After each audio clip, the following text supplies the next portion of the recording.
Hello दोस्तों, आप सभी का स्वागत है आरू कोचिंग में। मैं गुड्डू सिंह आप सभी का स्वागत करता हूं।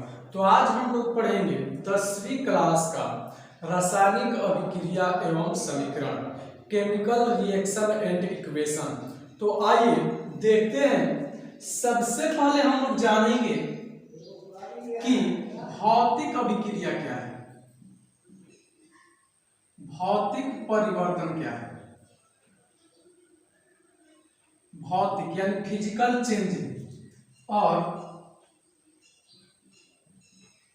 रासायनिक परिवर्तन।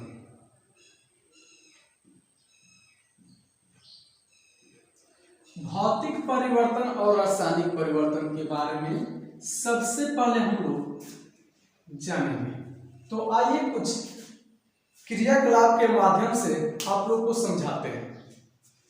मान लीजिए कि मेरे पास यह एक कागज का टुकड़ा है। क्या है? मेरे पास यह कागज का टुकड़ा है। यह किसी ना किसी केमिकल से मिलकर बना है। यदि हम इस टुकड़े को दो भागों में फाड़ दें, इसको क्या करते हैं, दो भागों में फाड़ दें। क्या करते हैं, इस टुकड़े को हम दो भागों में फाड़ दें, दो भागों में फाड़ दिए। तो यह बताइए कि इसका जो केमिकल है, जिस केमिकल से यह बना है, यह टुकड़ा बना है, यह टुकड़ा क्या चेंज हो जाएगा? इसका केमिकल जो है बदल जाएगा? तो आप बोलिएगा नहीं, यह जिस केमिकल से बना है वही केमिकल क्या होगा, यह बदलेगा नहीं, चेंज नहीं होगा। यदि हम कहें कि इस टुकड़े को, इस टुकड़ा का जो शेप है, आकृति है, इसका चेंज कर दे, इसका आकृति क्या कर दे, चेंज कर दे, तो क्या इस जिस केमिकल से यह बना है क्या यह बदल जाएगा? तो आप बोलिएगा नहीं। तो भौतिक परिवर्तन में एक्चुअली यही होता है कि यदि हम किसी भी पदार्थ को उसको तोड़ दें या बदल दे, तो उसका जो केमिकल चेंज है वह नहीं बदलता है, केमिकल चेंज नहीं होता है। जैसे देखिए, मान लीजिए यह हमारा क्या है, मार्कर है। यदि इस मार्कर को हम दो भागों में तोड़ दें, तोड़ेंगे नहीं, आप लोग समझिए, इसको दो भागों में ऐसे तोड़ दें, तो क्या यह जिस केमिकल से बना है यह केमिकल चेंज हो जाता है? तो आप बोलिएगा नहीं। तो जिसमें किसी पदार्थ का केमिकल चेंज नहीं होता है वैसे पदार्थ को हम लोग बोलते हैं भौतिक परिवर्तन, जो नहीं बदलेगा। इसको हम तोड़ेंगे तो यह क्या है, इसका जो रसायन है चेंज नहीं होगा, तो उसे बोलेंगे भौतिक परिवर्तन। यदि हम देखें, यहां पर देखते हैं, मान लीजिए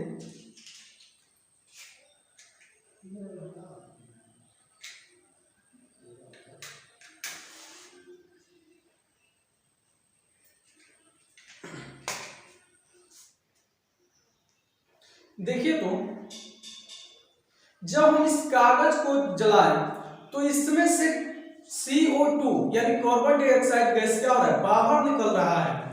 और यह रसायन जो है देखिए चेंज हो गया। यह रसायन किसमें बदल गया? तो राख बन गया। क्या बन गया जी? राख बन गया। और इसे जलाने पर उष्मा भी उत्पन्न हुआ और ऊर्जा भी उत्पन्न हुआ। यानी किसी भी पदार्थ को जब हम जलाएंगे या अभिक्रिया कराएंगे तो वह क्या होगा, यह पुनः इसका रसायन जो है चेंज हो जाएगा। क्या हो जाएगा? रसायन चेंज हो जाएगा। तो उससे बोलेंगे हम लोग क्या, रासायनिक परिवर्तन। जैसे यहाँ पर एक कागज जो था, जिस केमिकल से मिलकर बना है, इसको जलाए तो यह क्या हो गया, राख बन गया। और इसमें से कार्बन डाइऑक्साइड गैस बाहर निकला और थोड़ा मात्रा में ऊर्जा भी निकला और उष्मा भी निकला। तो इसे हम लोग बोलेंगे केमिकल चेंजिंग यानी रासायनिक परिवर्तन। जिसको जलाने से या अभिक्रिया कराने से वो चेंज हो जाता है, कोई नया पदार्थ बन जाता है। क्या होता है? नया पदार्थ बन जाता है, तो उसे हम लोग बोलेंगे रासायनिक परिवर्तन। और जिस पदार्थ को जलाने या कुछ करने पर वो नया पदार्थ नहीं बनता है तो उसे कहेंगे हम लोग भौतिक परिवर्तन। किसी को दिक्कत? चलिए, आप लोग को हो सकता है समझ में आ गया बढ़िया से। इसमें क्या होगा, नए पदार्थ बनेंगे, इसमें नए पदार्थ, इसमें नए पदार्थ बनेंगे और इसमें नए पदार्थ नहीं बनेंगे। इसमें क्या होता है, नए पदार्थ नहीं बनता है, लेकिन इसमें क्या हो जाता है, नए पदार्थ बन जाता है। ठीक है जी, इसका आकृति भी चेंज हो जाएगा। या कहा जाए, मान लीजिए कि यदि मान लीजिए बर्फ है, बर्फ, जल और वाष्प,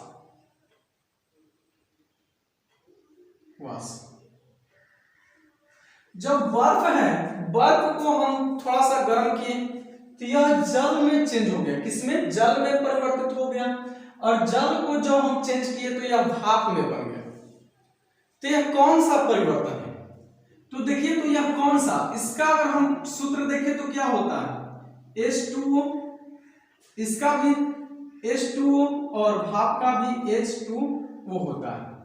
तो इसका जब हम पदार्थ को जलाए या उष्मा दिए तो यह इसका जो भौतिक अवस्था, जो यह जिस केमिकल से मिलकर बना है वह केमिकल क्या हुआ, चेंज नहीं हुआ, इसमें कोई नया पदार्थ नहीं बना, जिसका गुण और पदार्थ से क्या हो, भिन्न हो। मान लीजिए बर्फ का जो गुण है, यह जब बर्फ को गर्म किए जल बना तो क्या जल का गुण बदल गया, कि वो भी क्या है, पानी है, वाटर। और जब वाष्प में ज्यादा मात्रा में गर्म किए वह वाष्प बनकर उड़ने लगा तो वो भी तो क्या है, जल है। ठीक है जी, क्या है, जल। तो यह हो गया हमारा क्या, भौतिक परिवर्तन। अच्छा, यह बताइए कि गर्मियों के दिनों में दूध जो है फट जाता है, क्या होता है, दूध फट जाता है, तो बताइए वो कौन सा परिवर्तन है, भौतिक परिवर्तन या रासायनिक परिवर्तन। तो कौन सा परिवर्तन है जी, रासायनिक परिवर्तन। दूध जो है कुछ और केमिकल से बना और जब फट जाएगा तो उसका क्या हो जाएगा, बदल जाता है, तो इसलिए वो क्या हो जाएगा, रासायनिक परिवर्तन हो जाएगा। ठीक है, आइए अगला देखते हैं। अब पढ़ते हैं हम लोग रासायनिक अभिक्रिया किसे कहते हैं। तो यही है रासायनिक परिवर्तन, रासायनिक अभिक्रिया। आइए देखते हैं।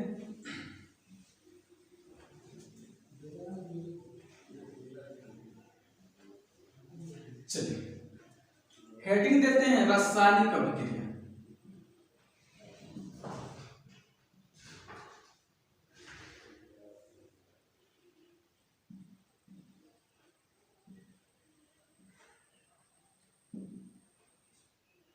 रासायनिक अभिक्रिया, देखिए सबसे पहले हम लोग जानेंगे डिफिनेशन क्या है। रासायनिक अभिक्रिया कहते हैं किसको, जब एक या एक से अधिक, जब एक या एक से अधिक पदार्थ आपस में मिलकर किसी एक या एक से अधिक नए पदार्थ का निर्माण करते हैं, जिसका गुण उस पदार्थ से क्या हो, भिन्न हो, उस अभिक्रिया को हम लोग क्या कहते हैं, रासायनिक अभिक्रिया कहते हैं। जैसे उदाहरण से समझते हैं, मान लीजिए ऑक्सीजन है,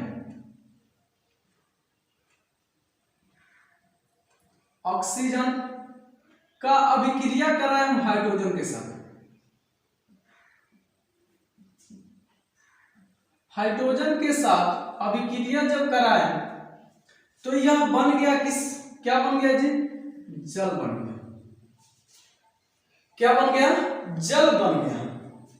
ऑक्सीजन यानी हाइड्रोजन अभिक्रिया कराएं तो क्या बन गया जी, यह जल बन गया। तो यह दो नए पदार्थ मिले, इसमें दो पदार्थ मिले और यह क्या हो गया, चेंज हो गया। देखिए ना, इसका जो अवस्था है वो अवस्था बोले, अवस्था तो चेंज हो किया, यह तो दोनों गैस है और यह क्या है, जलीय है। तो इसका अवस्था भी क्या हो गया, चेंज हो गया।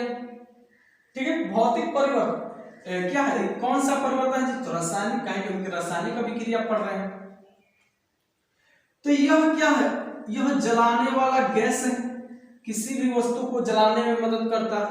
यह भी किसी भी वस्तु को जलने में मदद करता है। यह जलाता है, दोनों क्या करने वाला है, जलाने वाला है। जब दोनों का अभिक्रिया करा दिए तो यह बन गया क्या, जल, जो क्या करता है, बुझाता है। तो डिफिनेशन में अभी बताए थे हम कि जब एक या एक से अधिक पदार्थ आपस में मिलकर अभिक्रिया करके जब एक या एक से अधिक नए पदार्थ का निर्माण करते हैं तो उसे हम लोग कहते हैं रासायनिक अभिक्रिया। तो इसमें देखिए दो पदार्थ मिले जिसका अभिक्रिया हुआ तो दोनों से क्या है, भिन्न है, यह दोनों से क्या है, भिन्न है, और इसको भौतिक विधि द्वारा तोड़ा नहीं जा सकता है, इसको भौतिक विधि द्वारा तोड़ा नहीं जा सकता है। चलिए आगे देखते हैं। रासायनिक अभिक्रिया आप लोगों को समझ में आ गया।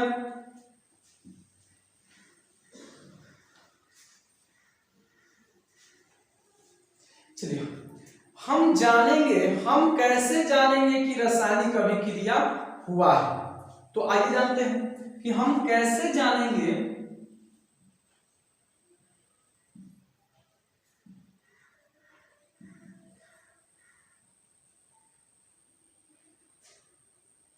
हम कैसे जान सकते हैं कि रासायनिक अभिक्रिया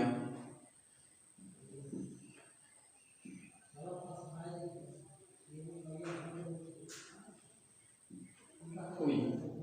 हम कैसे जान सकते हैं कि रासायनिक अभिक्रिया हुई। तो देखिए जब भी रासायनिक अभिक्रिया होगा तो उसमें क्या क्या होता है, पहला अवस्था में परिवर्तन,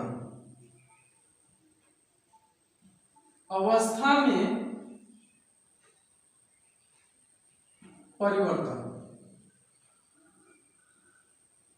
दूसरा रंग में परिवर्तन,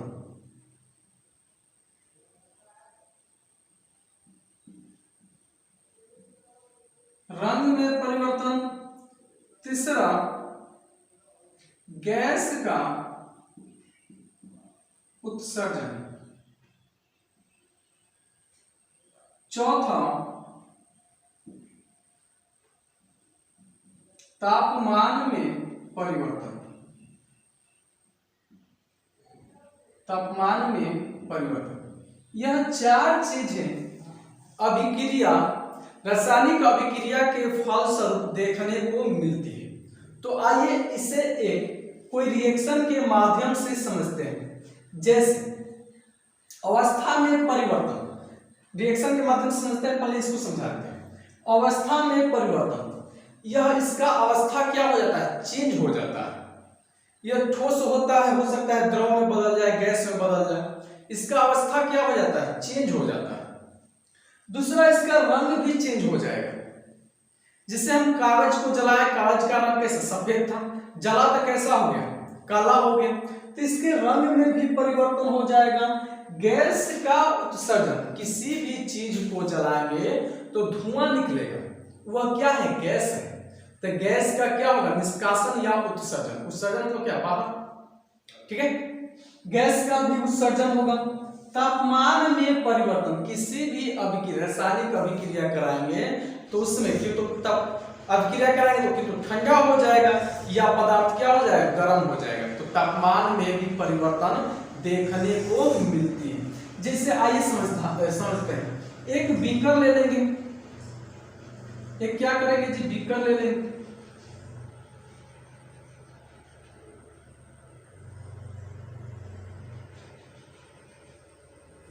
और इसमें हम जिंक का टुकड़ा डाल देंगे, जिंक का टुकड़ा डाल देंगे, और इसमें हम तनु H2SO4 सल्फ्यूरिक अम्ल डाल देंगे।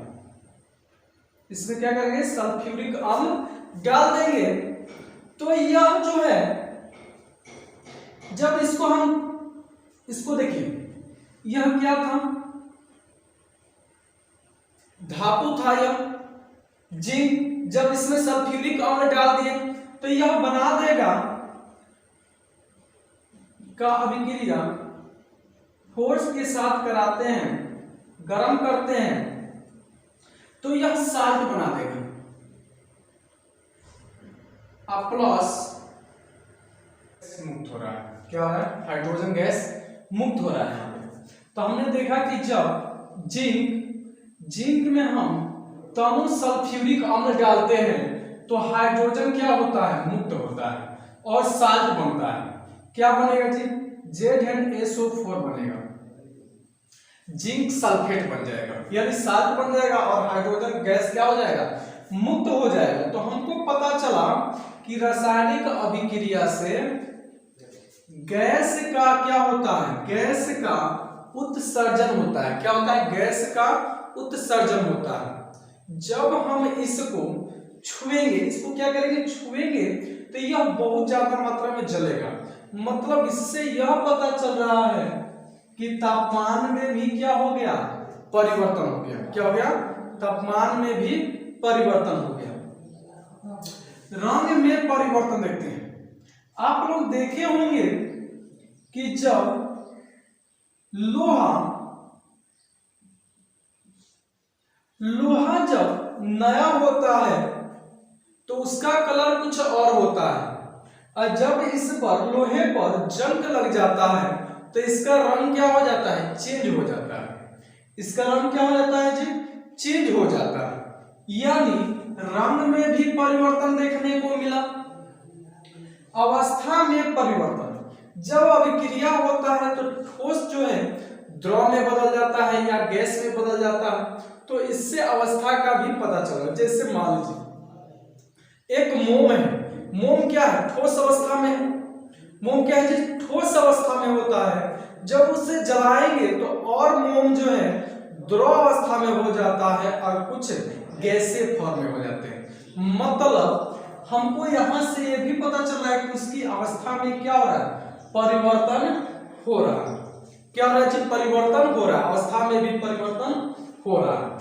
किसी को दिक्कत, चलिए तो हम यहां से जान सकते हैं कि हम कैसे जान सकते हैं कि रासायनिक अभिक्रिया हुई, तो अवस्था में परिवर्तन हो जाएगा, रंग में परिवर्तन हो जाएगा, गैस का उत्सर्जन हो जाएगा, निष्कासन हो जाएगा, या तापमान में परिवर्तन हो जाएगा। आइए आगे देखते हैं, चलिए टॉपिक आगे देखते हैं।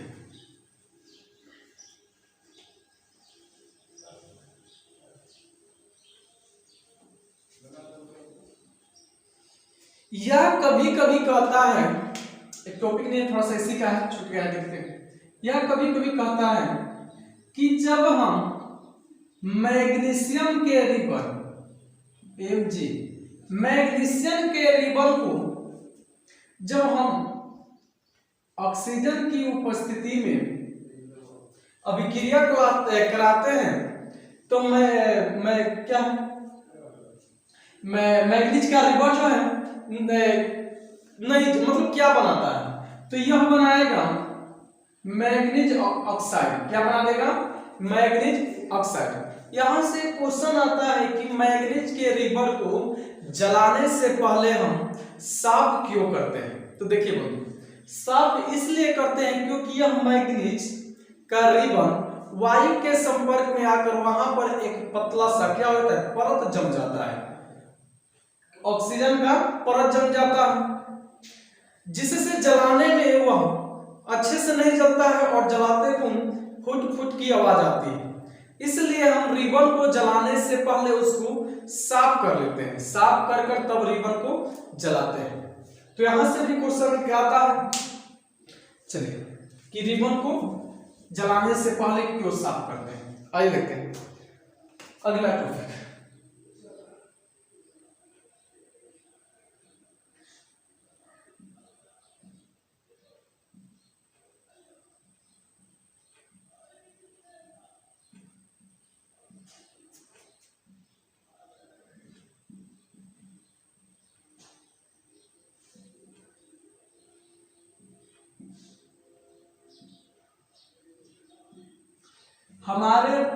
हमारे दैनिक जीवन में रासायनिक अभिक्रिया, हमारे दैनिक जीवन में रासायनिक अभिक्रिया, आइए देखते हैं। सबसे पहले देखते हैं श्वसन, दूसरा भोजन का पाचन, तीसरा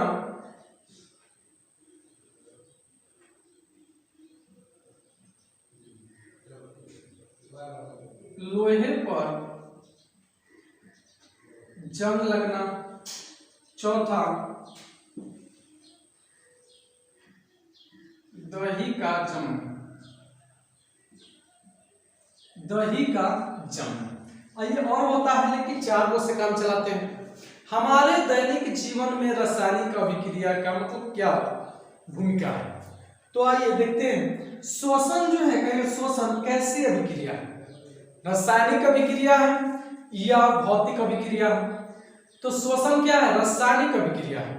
रासायनिक अभिक्रिया जब हम क्या करते हैं, ऑक्सीजन के साथ बहुत सारे गैस को अंदर लेते हैं और कार्बन डाइऑक्साइड छोड़ते हैं, तो यह कौन सी है जी, रासायनिक अभिक्रिया।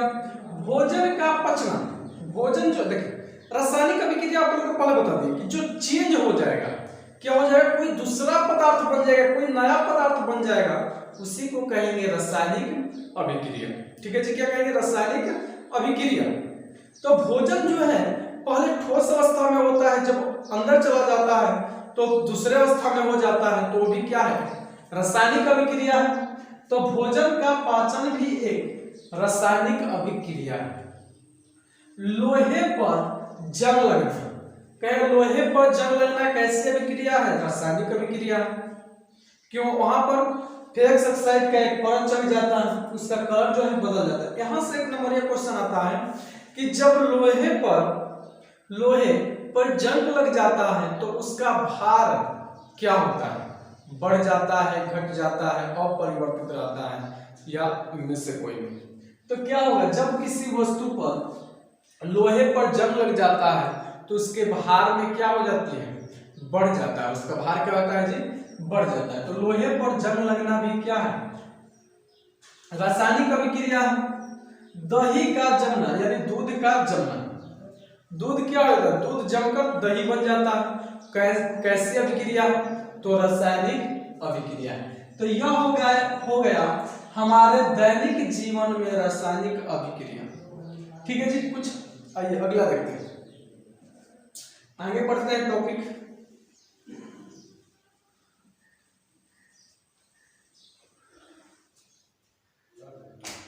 देखिए दो टॉपिक बहुत बढ़िया है।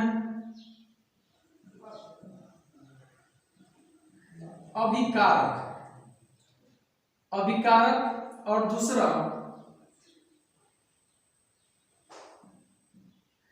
उत्पादक या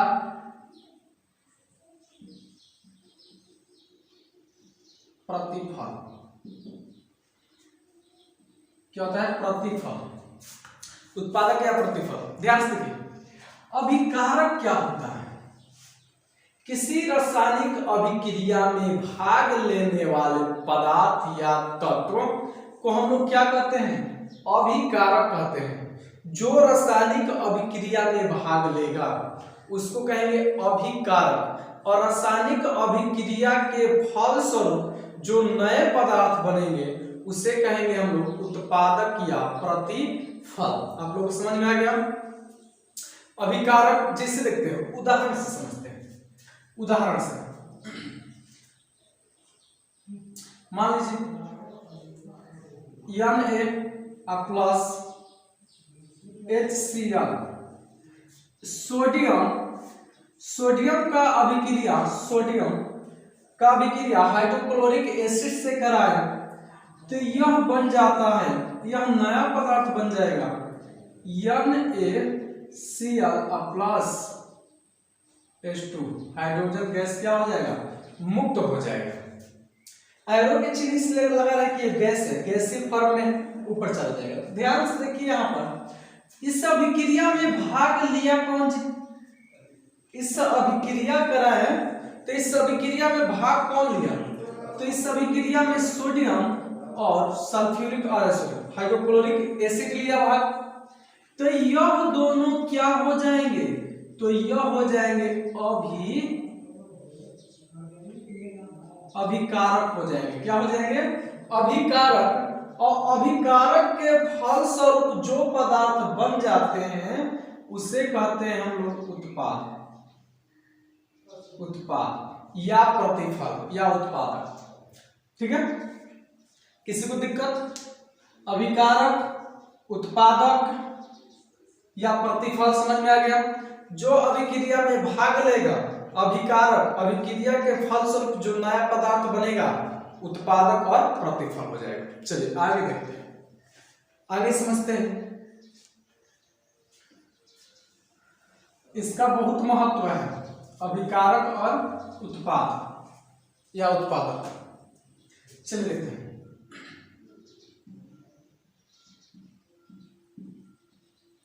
रासायनिक समीकरण, रासायनिक समीकरण। देखिए रासायनिक समीकरण का सबसे पहले डिफिनेशन देखिए। रासायनिक समीकरण, रासायनिक अभिक्रिया में भाग लेने वाले अभिकारक या प्रतिफल को सांकेतिक भाषा या अणु सूत्र में लिखा जाता है या निरूपित किया जाता है। क्या कहेंगे? रासायनिक समीकरण कहते हैं। ठीक है जी, जैसे आइए समझते हैं। मान लीजिए कोई भी अगर इक्वेशन हो, समीकरण हो, यदि हम उसको, जिससे देखिए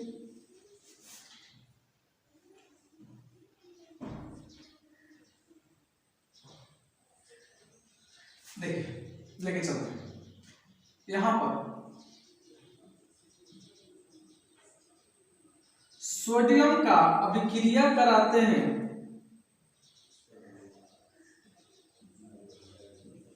क्लोरीन के साथ,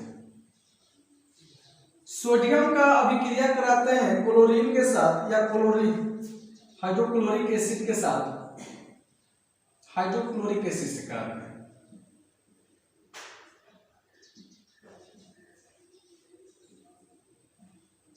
हाइड्रोक्लोरिक एसिड से करा देंगे तो यह बनाएगा सोडियम क्लोराइड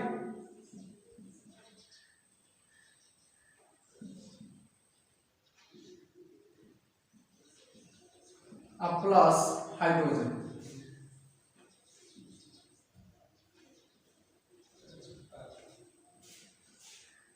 हाइड्रोजन प्लस क्या बना देगा? हाइड्रोजन बना देगा। तो देखिए, तो ऐसे यदि हम इसको लिखते हैं तो यह क्या हो जाएगा? प्रोसेस जो है लंबा हो जाएगा और जगह भी क्या कर रहा है? ज्यादा मात्रा में घेर रहा है। जगह क्या कर रहा है? ज्यादा मात्रा में घेर रहा है। इसलिए इसको हम सांकेतिक फॉर्म में या अणु सूत्र में क्या करते हैं? सहायता से निरूपित करते हैं। उसी को कहेंगे रासायनिक समीकरण। जैसे सोडियम का संकेत क्या होता है?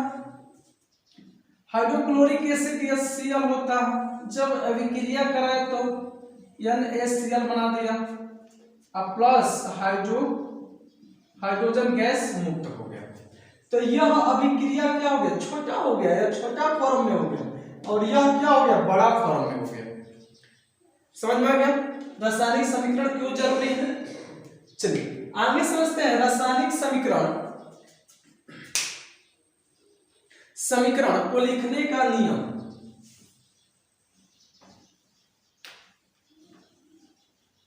रासायनिक समीकरण को लिखने का नियम। ठीक है, रासायनिक समीकरण को लिखने का नियम यह नहीं है कि किसी तरह हम लिख देंगे। कुछ नियम होते हैं, कोई भी चीज को लिखने के लिए कुछ नियम होते हैं। जैसे हम लोग एप्लीकेशन लिखते थे तो पहले श्रीमान लिखते थे, कुछ नियम है कि नहीं? कुछ नहीं लिखते। इसी तरह रासायनिक समीकरण को लिखने का नियम, सबसे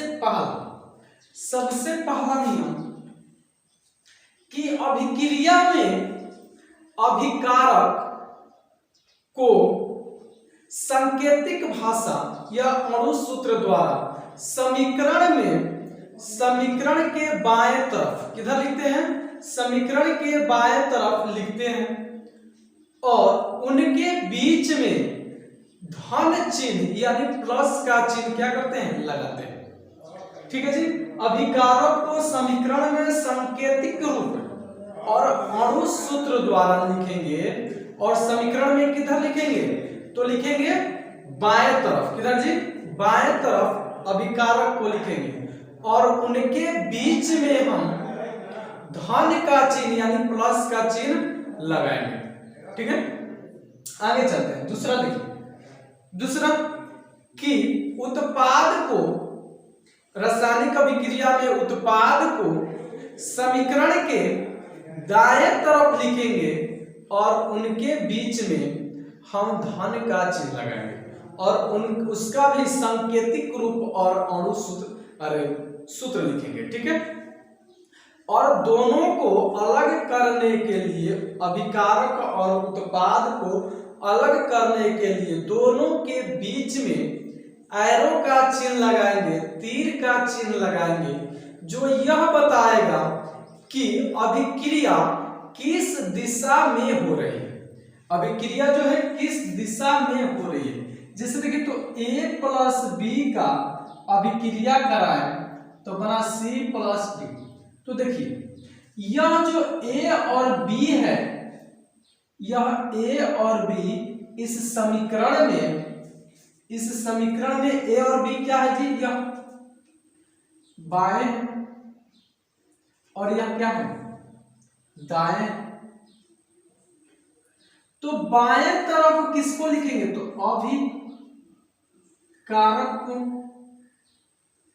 अभिकारक को लिखेंगे बाएं तरफ, समीकरण के बाएं तरफ अभिकारक को लिखेंगे और इसके बीच में प्लस का चिन्ह लगाएंगे, और रासायनिक अभिक्रिया में दाएं तरफ उत्पाद को लिखेंगे। किसको लिखेंगे जी, उत्पाद को लिखेंगे, और इसके बीच में भी धन का चिन्ह लगा देंगे, और दोनों को अलग करने के लिए दोनों के बीच में एक तीर का चिन्ह लगा देंगे, जो यह बताएगा कि अभिक्रिया किस दिशा में हो रही है। तो किस दिशा में हो रही है अभिक्रिया, यानी यह क्या है। अच्छा, ऐसे क्या पता चलेगा, मान लो यह कुछ नहीं है और इसको भी मिटा दिए, थोड़ा देर तक समझते हैं, इसको भी मिटा दिए और इसको भी हम मिटा दिए। ठीक है जी, क्या किए, इसको भी मिटा दिए। तो इससे क्या पता चल रहा है कि अभिक्रिया जो है किस दिशा में हो रही है, यह अभिक्रिया किस दिशा में हो रही है, कुछ नहीं पता चल रहा है। इसलिए इनके बीच में हम तीर का चिन्ह क्या करते हैं, लगाते हैं, जिससे यह पता चलता है कि कौन अभिकारक है और कौन उत्पाद है। ठीक है जी, चलिए, हमको पता है कि आप लोग को जितना भी पढ़ा है आज क्लास में सारा समझ में आ रहा है। ठीक है, अब क्या करेंगे, इससे आगे पढ़ेंगे हम लोग संतुलित रासायनिक समीकरण, असंतुलित रासायनिक समीकरण, और फिर पढ़ेंगे कि असंतुलित रासायनिक समीकरण को हम संतुलित कैसे करें, और उसके बाद पढ़ेंगे रासायनिक समीकरण के जो 8-9 फॉर्म है उसको पढ़ेंगे। आज यहीं तक रहने देते हैं। यदि वीडियो आप लोग को अच्छा लगा हो तो लाइक, शेयर और सब्सक्राइब जरूर करें।